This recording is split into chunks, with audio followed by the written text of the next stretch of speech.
எப்படி இருக்கீங்க? ஏமா ஜெயில நினைச்சா என்ன நினைச்ச? விட்டா ஊட்டி விட்டுருவ போல இருக்க. போமா.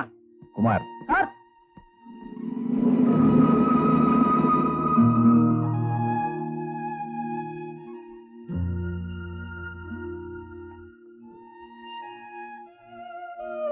பரவாயில்ல கொடு.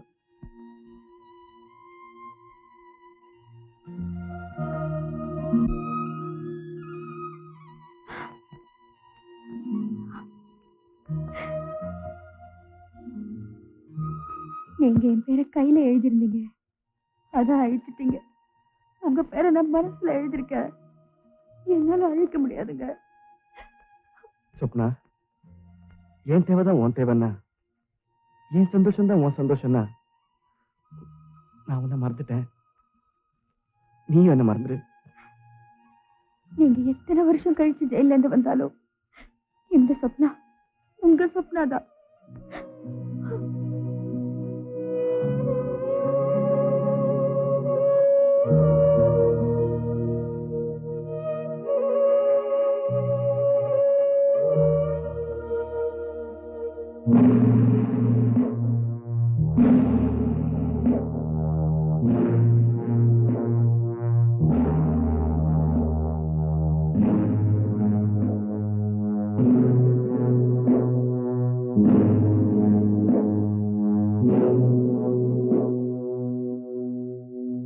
மாப்பிள்ளை வீட்டுக்காரங்க வந்திருந்தாங்க, பொண்ணை பார்க்கணும்னாங்க.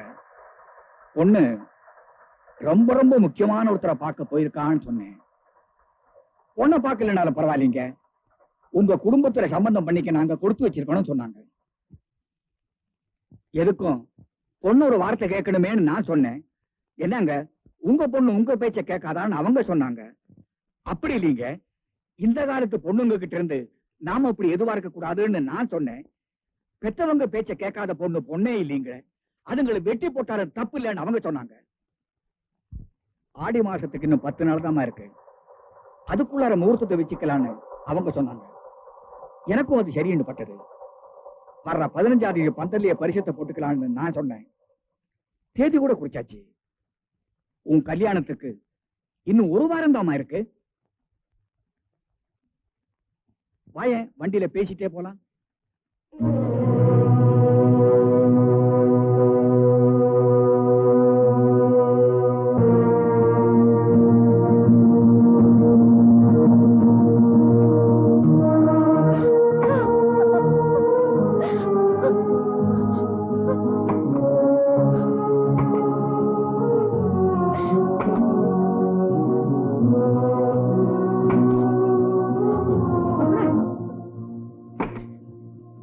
சொப்னா, சொப்னா, கதவை திறடி.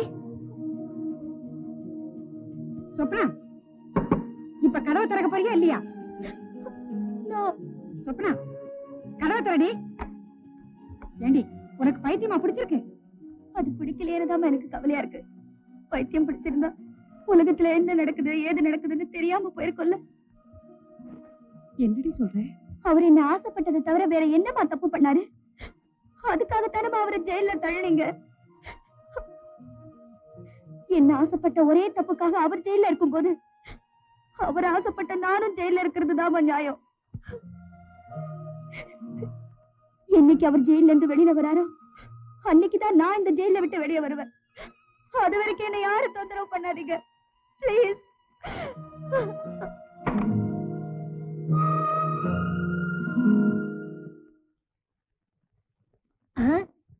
பொண்ணு இருக்குது, பக்கத்துல போலீஸ் இருக்குது. இந்த பொண்ணை கைய பிடிச்சி இழுத்தா போலீஸ் வந்து பிடிக்கும், அப்புறம் நம்ம ஜெயிலுக்கு போயிடலாம். கரெக்ட்.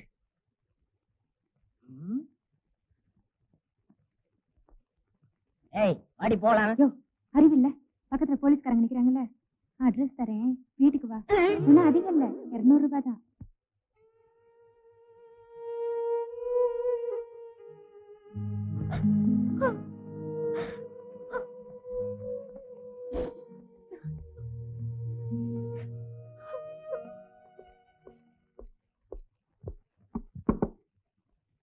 சொப்னா, சொப்னா, நீ வர போறியா இல்லையா? 1 2 3 சொல்றதுக்குள்ள நீ வெளியே வரல, அப்புறம் என்ன நீ போனமாத்தான் பாப்பேன். தயவு செஞ்சு என்ன மன்னிச்சிருங்க, நான் வரமாட்டேன். ஒண்ணு, இந்த குடும்பத்துக்கு இருந்த பாரம்பரியம், மரியாதை, கௌரவம் அத்தனை நீ குடிதோண்டி புதைச்சிட்ட. 2, நாங்க வச்ச பாசம், அன்பு, பிரியம் எல்லாத்தையும் நீ பைத்தியக்காரத்தனம்னு சொல்லிட்டேன்.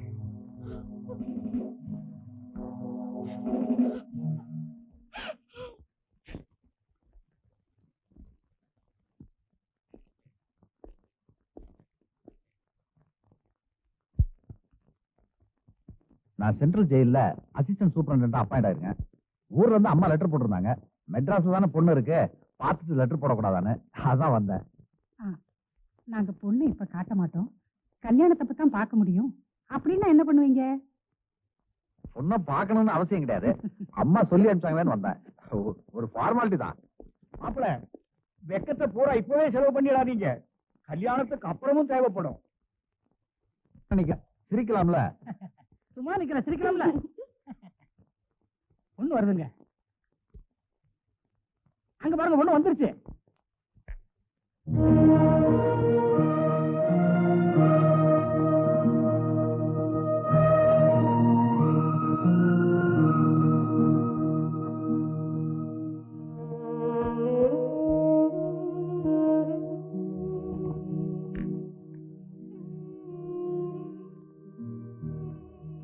காஃபி நல்லா இருக்கு, சக்கரை தான் கொஞ்சம் கம்மி.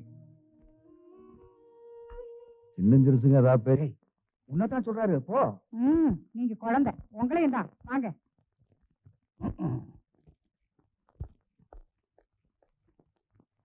ஏங்க ஏன் போட்டுங்களா?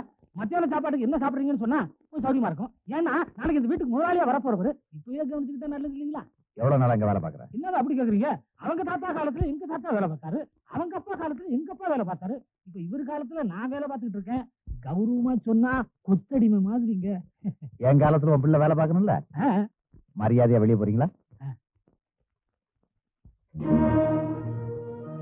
என்ன உனக்கு பிடிச்சிருக்கோ இல்லையோ, உன்னை எனக்கு ரொம்ப பிடிச்சிருக்கு.